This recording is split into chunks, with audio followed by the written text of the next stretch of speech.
Viete si predstaviť, že by vaša daň z nehnuteľnosti bola ročne aj cez 1 000 eur? Aj na takýto scenár sa môžeme pripraviť v prípade, že by sa menil spôsob výpočtu dane z nehnuteľnosti.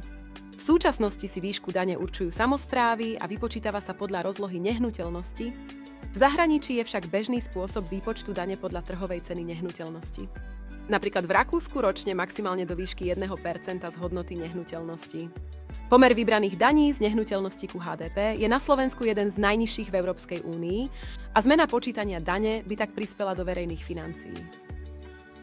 Táto zmena však nemusí byť vôbec spravodlivá, pretože na Slovensku nie je pravidlom, že vlastník drahej nehnuteľnosti má dostatočný príjem na platenie vyššej dane.